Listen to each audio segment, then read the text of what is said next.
शिल्पा शहर की पढ़ी लिखी और होशियार लड़की है, जिसकी शादी उसके पापा की सालों पुराने वादे की वजह से गांव के विकास से हो जाती है। शिल्पा की सास पुराने ख्यालों की होती है। अरे शहर की हो, इसका मतलब ये नहीं कि जो मन आए करोगी। घर के कुछ नियम है जो तुम्हें भी मानने पड़ेंगे। हाँ। मम्मी, मुझे रीति रिवाज से कोई दिक्कत नहीं है, पर ऐसे नियम जिनका कोई मतलब ना बने वो तो गलत है। हाय, देखो तो। अरे घर आए एक दिन पूरा नहीं हुआ और सास से जुबान लड़ाना भी शुरू।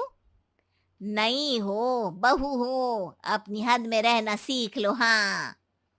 इतने में विकास भी वहां आ जाता है। माँ, मुझे लगता है शिल्पा को घर रहने की जगह दुकान चलना चाहिए। इसकी नई चीजों की समझ और सोच हमारे बिजनेस के लिए बहुत अच्छी रहेगी। बेटे की बात सुनकर माँ को बहुत गुस्सा आ जाता है। अच्छा, अरे बीवी के आते ही तेरे तो सुर बदल गए। अगर ये दुकान जाने लगी तो गांव में क्या इज्जत रह जाएगी हमारी है। लोग क्या कहेंगे। ये कहीं नहीं जाएंगी बस। हाँ। माँ के आगे और कुछ बोले बिना विकास वहां से चला जाता है और सास शिल्पा को घर के कामों में लगा देती है। उसी रात विकास और शिल्पा साथ बैठकर बातें कर रहे होते हैं। मम्मी ऐसा क्यों सोचती हैं कि औरतें कुछ नहीं कर सकती, और उन्हें लोगों की इतनी चिंता क्यों है? पापा की डेथ के बाद माँ ने दुकान संभालने की कोशिश की थी, पर लोगों ने उल्टी सीधी बातें सुनाकर उनका आत्मविश्वास इतना गिरा दिया कि वो कुछ कर ही नहीं पाई और सोचने लगी कि शायद औरतें ये सब कर ही नहीं सकती। इसलिए उनसे भी नहीं हुआ। लोगों की यही तो दिक्कत है, उन्हें अपने से ज्यादा दूसरे की जिंदगी में स्वाद आता है। वैसे लोग जिनसे डरते हैं ना, उन्हें ही तोड़ने की कोशिश करते हैं। आप फिक्र मत करो, मम्मी की सोच बदलने का तरीका है मेरे पास। और अगले ही दिन से शिल्पा अपनी सास की सोच बदलने और लोग क्या कहेंगे के डर को खत्म करने की जद्दोजहद में जुट जाती है। मम्मी, आपको पता है, गीता बबीता, अरे जिनके ऊपर दंगल फिल्म भी बनी है, मैं फिल्म बिल में नहीं देखती। हाँ। वो हरियाणा की लड़कियां हैं। दोनों रेसलर हैं। उन्होंने जब ये शुरू किया था ना, तो लोगों ने बहुत बातें बनाई, बुरा भला बोला, मजाक भी बनाया, लेकिन उन्होंने ना किसी की सुनी, ना अपने ऊपर से विश्वास खोया और ना ही हार मानी। और देखो आज किस मुकाम पर है। अरे तो ये सब मुझे क्यों सुना रही है। हाँ।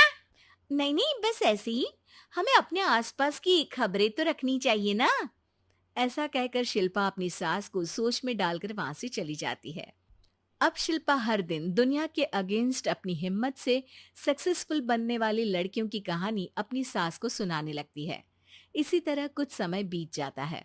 और माँ, आजकल बहुत चुप चुप रहती हो, सब ठीक तो है ना? बस कुछ सोचती रहती हैं, इसीलिए ज्यादा बोल नहीं पाती। ऐसा क्यों हुआ माँ? कोई दिक्कत है क्या? अरे तेरी पत्नी ही दिक्कत है। है? मैंने क्या किया? अरे रोज मुझे कुछ समझाने के मकसद से एक नई कहानी सुनाती है, पर खुद नहीं जानती कि मुझे सब पहले से पता है। हाँ। तो फिर दिक्कत क्या है माँ? लोग क्या कहेंगे? अरे उनका तो काम ही है कुछ ना कुछ कहना। आप ये सोचो कि उन्हें नजरअंदाज करके हम साथ मिलकर किस ऊंचाई पर पहुंच सकते हैं। बेटे और बहू की बातों से सोच में पड़ी माँ वहां से चली जाती है। अगली सुबह सबसे पहले तैयार सास आवाज लगाकर बेटे और बहू को बुलाने लगती है। अरे कहाँ सोते पड़े हो दोनों? किसी को घर में कोई काम नहीं है क्या? हाँ। सास की आवाज सुन शिल्पा भागती हुई कमरे से बाहर निकल आती है, जिसके पीछे विकास भी बाहर आ जाता है। मम्मी, आप इतनी सुबह तैयार होकर कहाँ जा रही हैं? अरे किसी नई शुरुआत से पहले भगवान का आशीर्वाद बनता है या नहीं? मैं सीधा दुकान जाऊंगी, तुम काम निपटा कर आ जाना है। सास की बात सुन शिल्पा और विकास खुशी से फूले नहीं समाते। ये हुई ना मेरी माँ वाली बात। पूरा परिवार मिलकर दुकान पर काम करने लगता है, जिसमें विकास और उसकी माँ दुकान संभालते हैं, तो शिल्पा काम को ऑनलाइन डाल शहर और इंटरनेट का काम संभालने लगती है, जिसे देख गांव में लोगों के बीच गॉसिप शुरू होते देर नहीं लगती।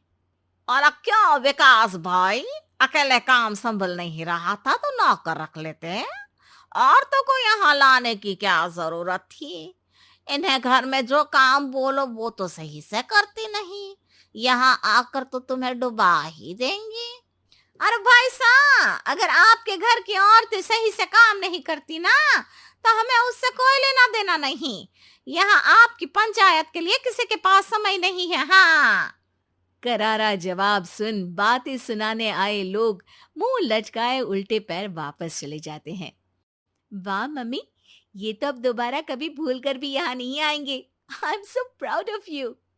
अरे बहुत हुआ, हाँ काम पर लगो चलो। तीनों आपस में काम बांटकर अपने अपने काम पर लग जाते हैं।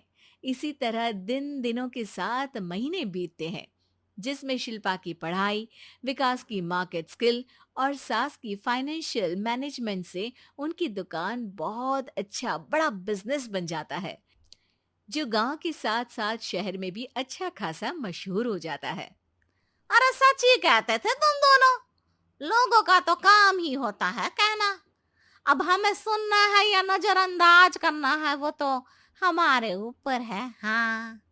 आपकी शुरुआत में गालियां और आसमान छूने पर तालियां, ऐसे लोगों का तो काम ही है पलटना। इनकी बातों से हमें कभी अपनी राह बदलनी नहीं चाहिए, बल्कि अगर बातें बन रही है तो समझ जाओ कि रास्ता सही है।